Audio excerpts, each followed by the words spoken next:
And then I would not want to start without acknowledging I have senior colleagues and respected individuals within the education space here. So if you don't mind, please, I'm not going to go in order of how they came, but I'd like us to appreciate, I think I have the proprietors of Downsol here, so let's appreciate that. Then, of course, I have, this is Eyitayo. Hello, Happy New Year. And this is Kweki, thank you for coming, I appreciate you. And then, of course, my close buddies, Rhoda, Nancy, Didolo, Bekobe, and Eben, and everyone, please. Okay. So I have a short time to spend here. And I will try to make it as experiential as possible. But what I'm about to say in the next few minutes, thank you. What I'm about to say in the next few minutes will help you achieve three things. Somebody say three things. So I know that right here we have different kind of individuals here. We have educators generally as practitioners. We have school heads, school owners. We have administrators. And of course, we have several people occupying several positions. I believe that when I got the topic to speak about 10 bottlenecks on school operations, so many things came into my mind.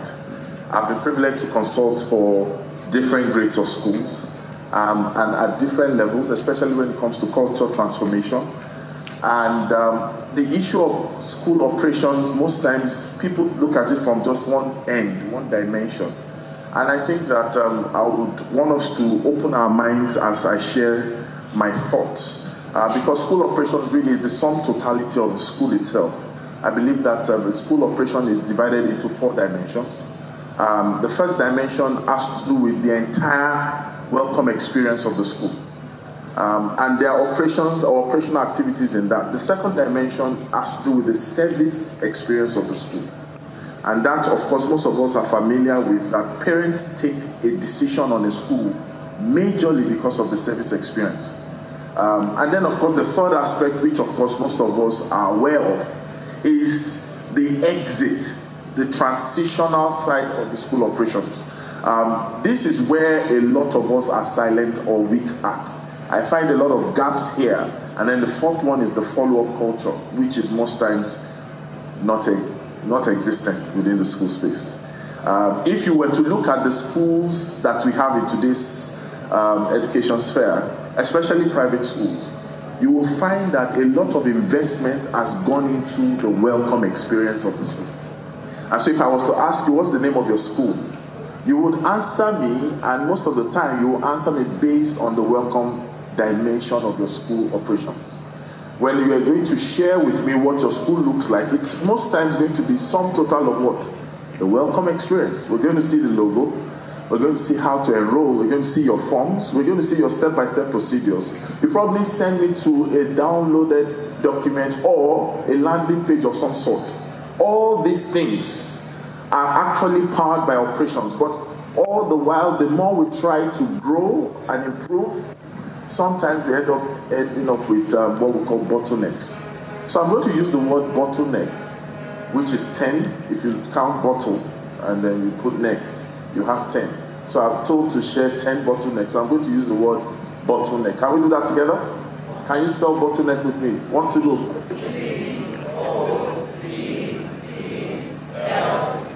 Are you sure of your way? How many is that? 10. So the first word is what? The first letter is what? B. The first thing that causes bottleneck in most operations in school system and in school space is what I call the belief problem. Most of us set up fantastic organization, and at the tail bottom of the organization is what we have as a belief deficit. A lot of times, most of the innovative tendencies that schools are meant to tilt towards, you'll find out that most times you hear people say that it's not possible. Well, if it's possible, it's not feasible. You see, many times we look at things like we heard on last presentation, or we see some things in the public domain talking about education innovation, And while we might embrace it, sometimes within our system, within our space, even when we deliberate within committees, we have something coming up like a belief issue. And if you are here and you are privileged to be in a decision, in a position to decide, decision maker in your school, one of the things that you must take care of and be conscious about is the belief factor. Because I believe that bottleneck in itself is a representation of, number one, limitation, is a representation of scarcity. Bottleneck in a way can be seen as something that restricts, more or less. And so when we look at the school operations, whether we're talking about the welcome dimension to the follow-up dimension of the school, the very first thing that we need to know is the absence of belief is the very presence of frustration.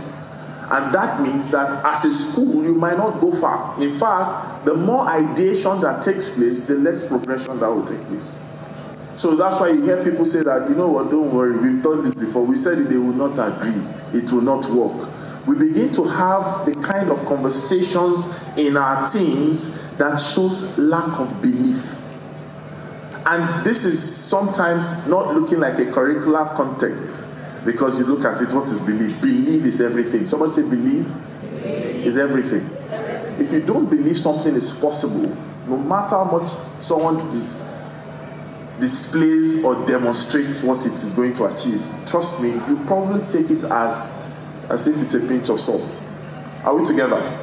I said, are we together? Yeah. And so number one thing is that we must deal with the belief. Belief itself brings bureaucracy. That's why you find out that sometimes for some people, for an idea to pass through, you will see the hurdles you have to cross over.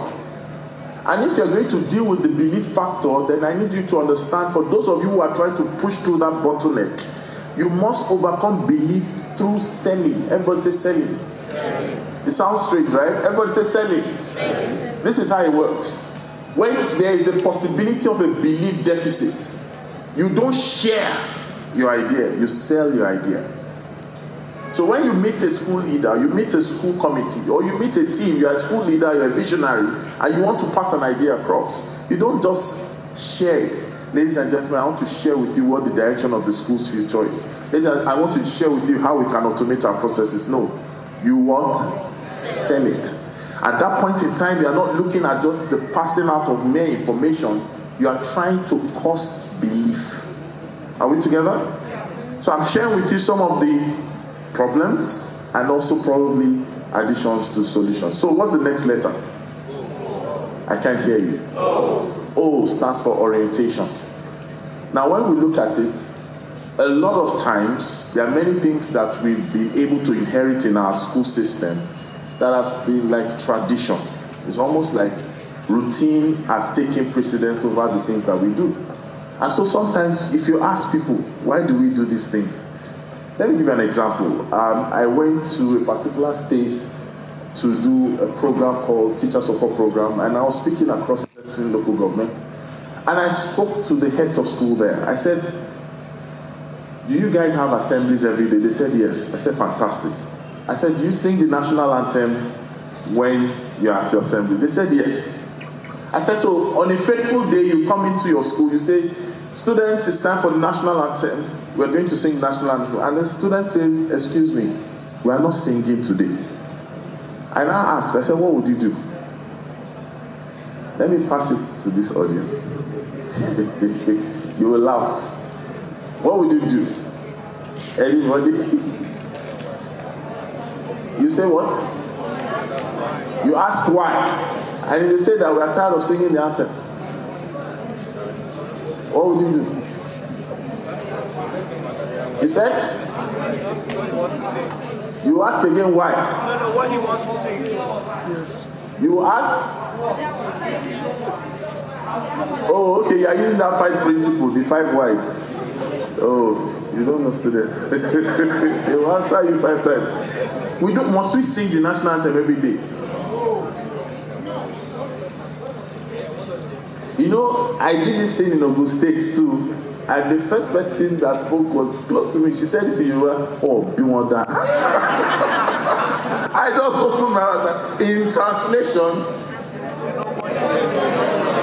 I think that's in the translation. It's like you're not well formed. How dare you? That the students ask that why should we sing national anthem every day? No, it's a problem of orientation. We must understand at the base of every school is not the vision of the school, it's the purpose of education. Because the vision of any school is a sum total of a construct of what you saw, meaning the pioneers came together or one person came and said, you know what, this is what I see. Your vision is a subordinate to the purpose of education. Did you hear me? You cannot come up with your own construct outside the alignment of education. So anything you do that looks nice, anything you do that fits maybe documentation. You know, sometimes as consultants we can beautify a document and there's no soul inside.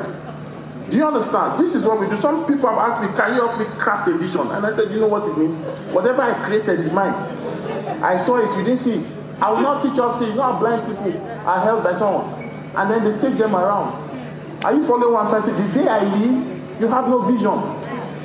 So the first thing we need to understand is orientation. Somebody say orientation. Orientation, lack of it, insufficient orientation, inconsistent orientation is also something that produces bottleneck. I wanted to actually, because I don't want to tell you secret, I'll try to tell you after I finish my session, but I wanted to demonstrate something. I was planning to come here with a bucket and also a bottle of wine. And if you know how a bottle looks like, you know that at the neck of the bottle is very narrow, isn't it? It's the same thing. If you have poor, low, inconsistent orientation of why we do what we do, how it's hinged on the purpose of why we should do it, how it fits to functionality, you'll find out that the flow of water, context now, the flow of result, context now, the flow of outcomes gets affected. Listen, sometimes have you noticed that a lot of times workplace fatigue, a lot of people don't know, it's not because of total burnout. Most times it's because of bureaucratic outcomes. Are we together? So sometimes I'm given privilege to train, and when we do workforce activation, we do sometimes a survey. So we do training needs assessment, and then sometimes we do a culture audit, and we discover. Someone says, come, Prof, I want you to ginger my staff. I know you are a motivational person. I say, yes, no problem. I can tear the roof down. But let me ask some questions. Well, I say my staff need this, they need this, they need this. And when we ask some questions, and we just talk to one or two staff members, guess what we discovered? I said, ma, I can collect your money, fine. But you don't need this. All your staff needs is orientation. Just a shift of a mood. Maybe we'll do something like a team bonding, fine. You don't need any intellectual extra jargons. You don't need it. Why? Because I noticed at the base of their practice, orientation was missing. And orientation for some of us, we think is only at the unburdening of staff. No. Sometimes you need to understand that orientation must be treated like calendar. When it's 1st of January, what do we normally say? Come on, give it to me. Is that how you say it? Happy New Year. I like that. Is that how you say it? Happy New Year, isn't it? The same way the school cycle must also celebrate its orientation. Every time it's cyclical. So that we're able to ask. Right? So that we're able to spot. So that we're able to review. And so that we're able to reform. Are we together? Orientation is very important. Then the next letter in bottleneck is what? Talk to me. I can't hear you. This is low. T. Now, you know when you say T, I love tea as in TEA. So when you say that, I feel like taking a cup of tea. But T, in the first letter T, you have a team. Now let me tell you this, it might not be something that we are proud of, but let me tell you that one powerful way to run the school system is a decentralized model. And it is you empowering the team. I remember Jack Welch, the former GM of General Electric, he was asked a question, a very popular question. We've known you to be good with this and have these results. What is the most important asset of an organization? Can anybody tell me? You're twisting. The most important assets of an organization. The people. Are you sure? Final answer? Phone a friend? 50-50. I'm sorry to announce to you, it's not people. The most important asset and the most valuable asset in an organization is leaders. Because you can have people, and out of your people, there are no leaders in them. Are we together? Talk to me. And so you must understand that if you are a pioneer, you are a leader of yourself, positionally you are a leader, intellectually you are a leader, responsibility-wise you are a leader, you must also raise leaders in your team. Are we together?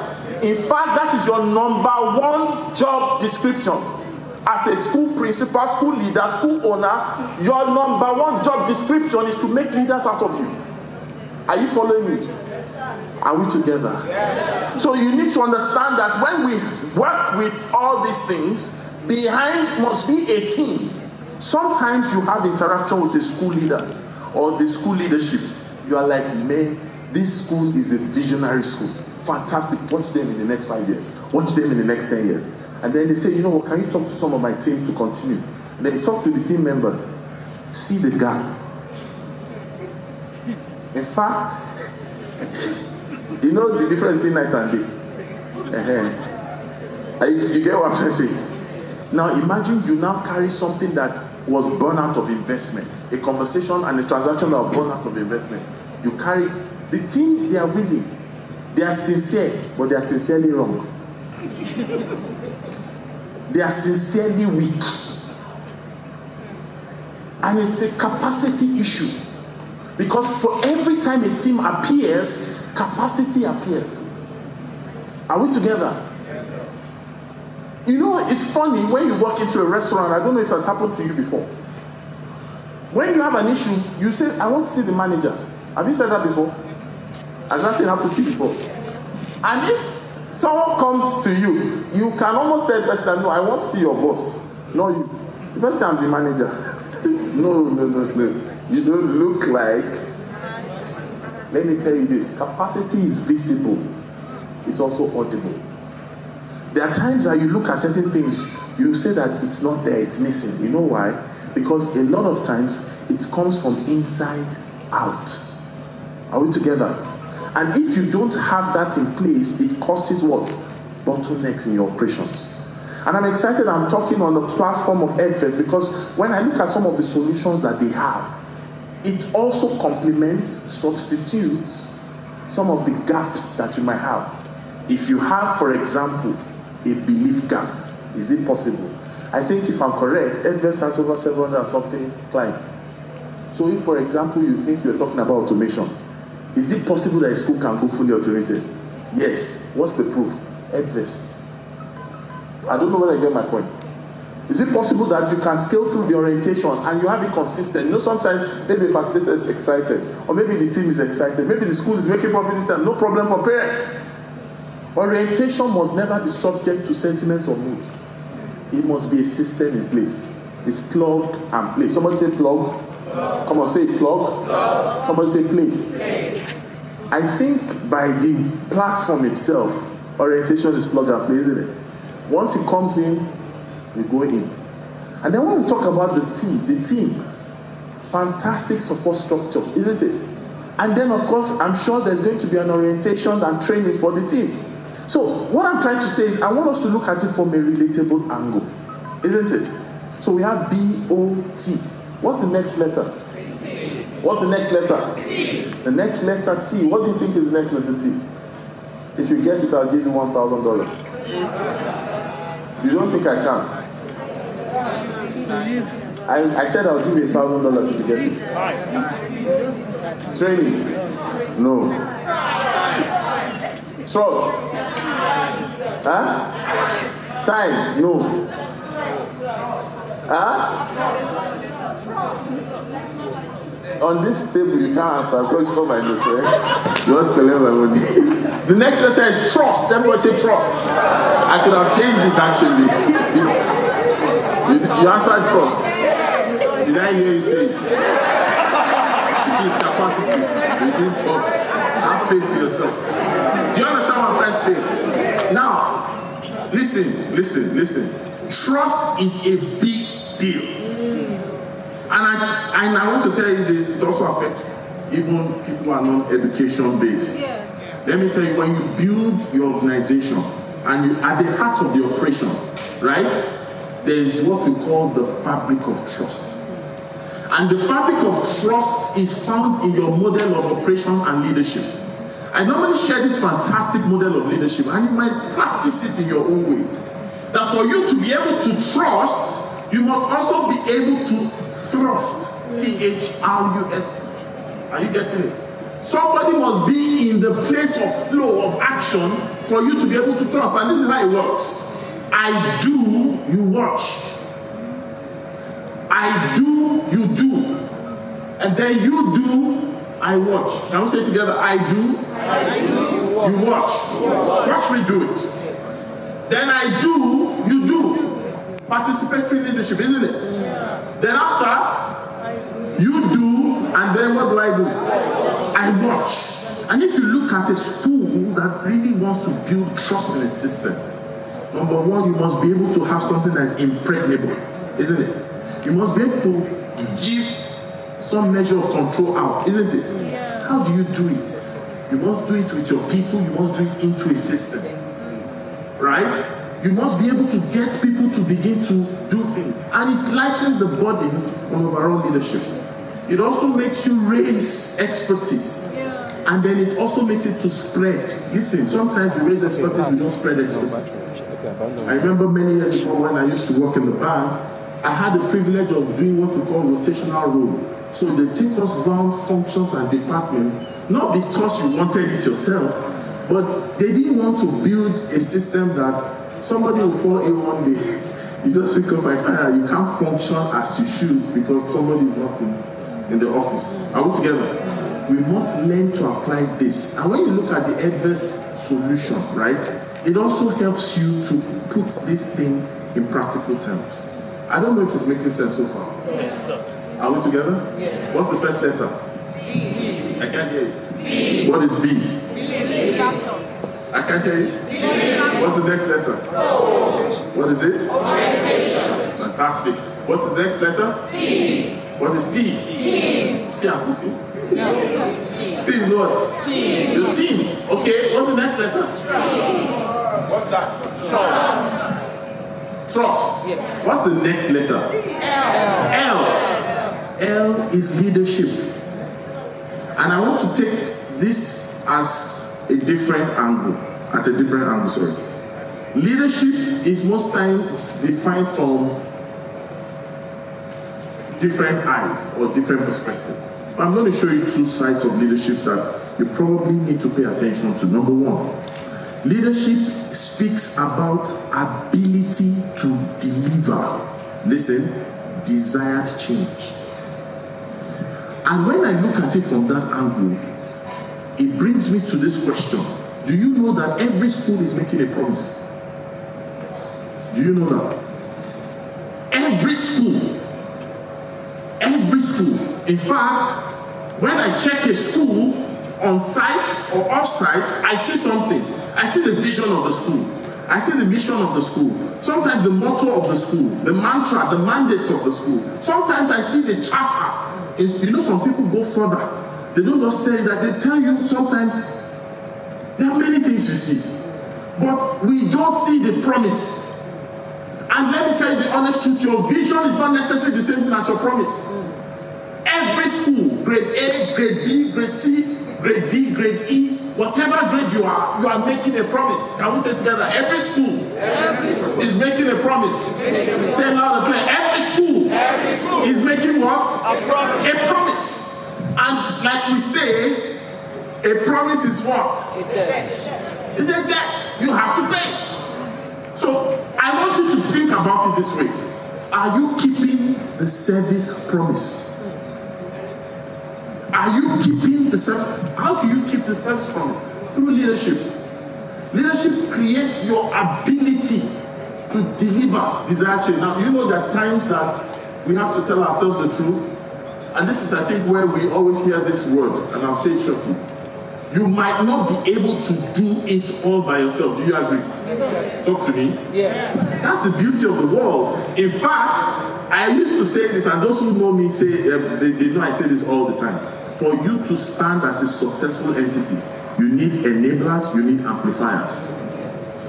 Enablers make things happen, amplifiers project the things that happen. And when you look at Edves, for example, it sounds like marketing, but it's the truth. If you are able to juxtapose what they do in representation to what schools need, and for the schools delivering on their promise, Edves is in its sense a leadership tool. Did you hear me? Did you hear me? Yeah. I said Edves as a solution in itself is a leadership tool. Now, when you have leaders or you have leadership, you need a tool to deliver on your promise. Do you get it? Ability to deliver on that desired change or that desired promise is what leadership is all about. And if you are able to get that in your team directly, remotely, in collaborative efforts, then you solve what we call bottlenecks. Are we together? So we had L for what? Leadership. The second side of leadership is that leadership is also considered as a mentality of assumed responsibility. So when we look at it, for example, now watch this. Everybody look up here if you don't mind. Forever, are you there? How are you? Are you looking at me? Okay, so watch what I'm going to do. So I'm talking to you right now, and they can see me talking to you, right? So as I was talking to you, you understand. What did you do when I moved away? You looked at it. So what came to your mind? What came to your mind? No, say it. The first one you said. What came to your mind? Something fell. And I wanted to call you back to say that something fell from behind. What made you write something instead? Attention. To help you pick it. So have you been picking? I'm talking to you. A round of applause for him, please. Now, what I'm trying to show you is this. It was definite because he had hindsight that it was an illustration. But even without saying, could you come up? Did you notice that he looked at the note and then he started making his way up the stairs? Did you follow? Leadership is mentality of assumed responsibility. It is not necessary for me to say, please pick it up. Something inside showed up that I'm meant to do what? Pick it up or call his attention to it. How do I know that you've developed your quotient of leadership in yourself and in your school system? Or the lack of it is when nothing inside prompts you to take up responsibility, except for the one who has been labeled the one in authority. Did you get that? And that's also almost what you get. For example, when it's end of the month or new month, there are sometimes that a system that is in place sends you what? A new month text, yes or no? Yes, sir. Talk to me. Yes.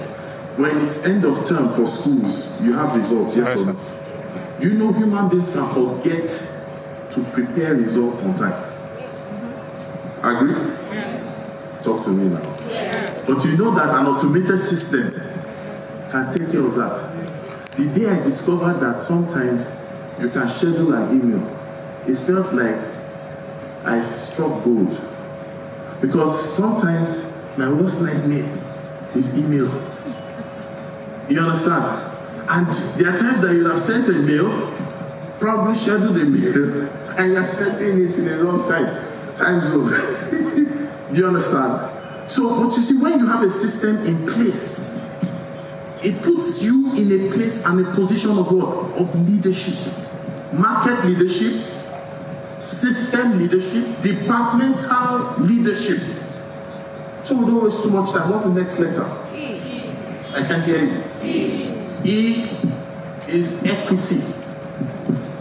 Now, if we are going to be sincere with ourselves, we must always understand that you will be fighting between equality and equity when you run a school system. And most times, in our school operations, guess what wins? Guess what wins? Equality. And there's nothing like that. In an entity where, thank God, the speaker said something, said not all grades. I didn't hear that before, but think about it from this perspective. You can never have equality have rule in a school operations. Equity is more preferred to what? Equality. Are we together? Not everybody will be equal. There will always be someone above the other, yes or no? But what equity says is that it positions everybody in their place of strength. So we are all working with our strength as opposed to climaxing to our strength. Are we together? And the beautiful thing about Edves is this, that it positions all angle and all departments from strength fast forward. It's not that we will build to strength. Are we together? Okay.